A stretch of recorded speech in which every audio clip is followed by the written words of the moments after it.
já deve liberar ainda essa semana, o senhor pautar, se possível, a questão que vai discutir o marco civil da internet e a regulação das redes sociais. O senhor acha que esse tema deve ser discutido com urgência e por quê? Olha, eu tenho o hábito de pautar os processos na medida em que são liberados e, portanto, se estiver liberado, eu vou pautar com a brevidade possível. A única questão que eu já expliquei, as razões pela qual eu vou pautar nesse momento, é a questão de interrupção de gestação. Fora isso, o processo liberado pelos relatores eu pauto. E acho que é boa hora de discutirmos isso, possivelmente antes das eleições, é o ideal. Por que essas eleições? O senhor discutiu, por exemplo, a regulação da inteligência artificial.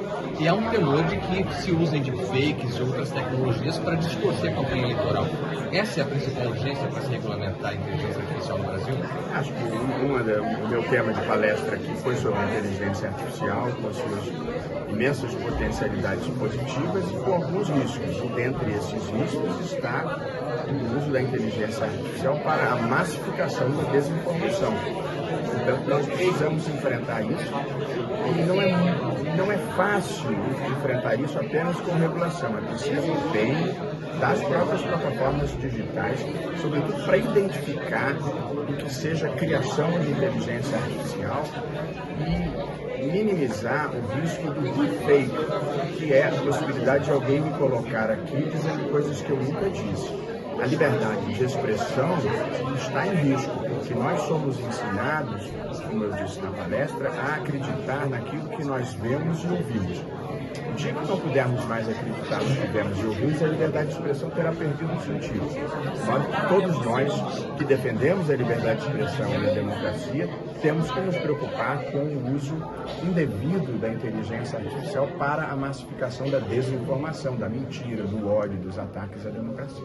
Ministro, o presidente Lula acabou de falar numa entrevista para a Rádio Itatiaia que o Legislativo fica muito machucado com o fato de o STF ter decidido descriminalização sobre o porte da maconha e disse que não era necessário, porque tem uma lei de 2006, a Lei das Drogas, que já dispunha sobre o tema. O que o senhor diz sobre isso? Olha, eu não sou comentarista do fato político do dia, não sou censor do que fala o presidente, menos ainda fiscal do salão.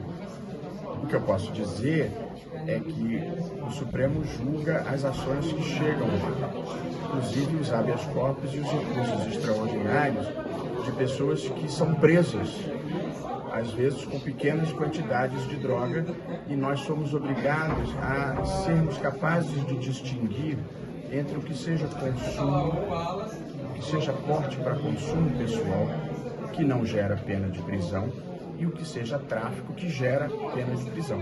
Portanto, quando chega uma ação no Supremo, um processo no Supremo, o Supremo tem o dever de julgar. Portanto, não há como dizer que essa não é uma matéria para o Legislativo. Quem prende ou não prende alguém é o Judiciário. Portanto, o Judiciário tem que saber qual é o critério que vai utilizar para saber se prende ou se não prende. O senhor acha que teve alguma questão política por trás dessa fala do presidente Lula, que ontem ele já tinha criticado também o STF, ele já tinha dito que o STF acaba se metendo em tudo? Eu não ouvi a fala do presidente Lula e não gosto de comentar nada em segunda mão. Seja como for, o presidente tem liberdade de expressão como todas as pessoas. Se ele emitiu a opinião dele, merece respeito e consideração. O Supremo cumpre o papel que lhe cabe cumprir. Ministro, o senhor falou sobre futuramente ter sentenças feitas por IA. Poderia comentar um pouco sobre isso? Calma, esse é um passo à frente. Nós ainda não estamos nesse ponto. Mas eu acho que é inevitável. Em muitas partes do mundo, a inteligência artificial já começa a ser utilizada em processos decisórios. Eu vou te dar um exemplo. Uma área em que nós estamos enfrentando problemas estruturais de dar vazão à demanda é na área previdenciária. E, portanto, é muito possível que a inteligência artificial possa agilizar decisões e soluções nessa matéria, sempre sob supervisão humana.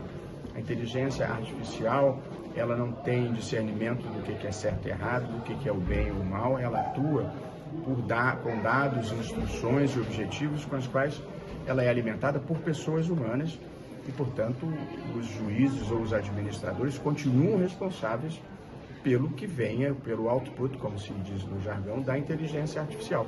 Mas acho que ela pode, sim, ser de grande utilidade em algum momento do futuro próximo, eu acho que fazer a primeira minuta da decisão.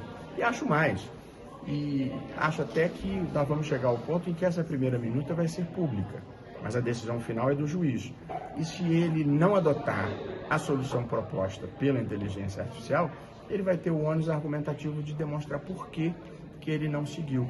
Eu acho que vai ser um mundo de mais transparência e talvez mais eficiência, mas nós não chegamos lá. Essa é apenas uma antecipação do que eu acho que pode vir no futuro. Assim como o STF dispôs sobre essa questão de descriminalização do porte da maconha, também pode haver alguma decisão no sentido de descriminalização dos jogos de azar, que também está em discussão, mas ainda não passou no Congresso?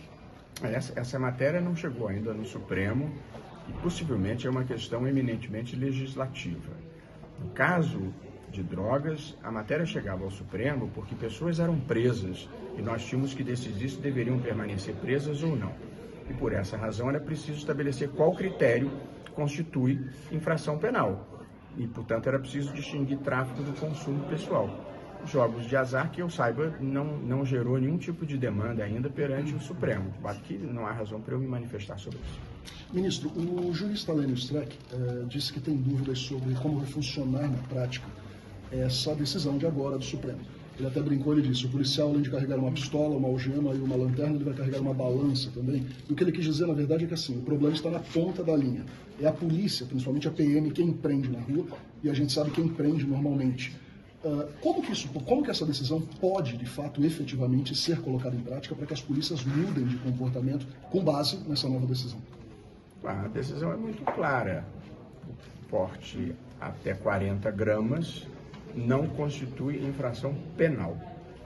Constitui uma infração administrativa. A autoridade policial, pelo menos por enquanto, até ser regulado ainda é a autoridade policial, pode apreender a droga e pode lavrar um auto circunstanciado da apreensão, mas não pode prender essa pessoa nem instaurar um inquérito policial contra ela. A lei é claríssima. É muito importante na vida a gente não quebrar o espelho por não gostar da imagem. Portanto, a decisão vai ser cumprida por quem tenha gostado dela e também por quem não tenha gostado. O Congresso discute a PEC das drogas e o ministro Dias Toffoli já disse que há um entendimento, de acordo com a decisão da descriminalização do porte da maconha, de que essa PEC das drogas ela também pode ferir uma cláusula pétrea. O senhor também concorda com esse entendimento? A questão pode voltar ao STF, o STF pode também ter esse entendimento? Eu só lido com os problemas na medida em que eles chegam, eu não preciso de problemas imaginários. Obrigado a vocês todos. Obrigada. Poder Monitor, a ferramenta mais completa para monitorar os 3 poderes. Acesse agora poder.cc/monitor e ganhe 30 dias grátis.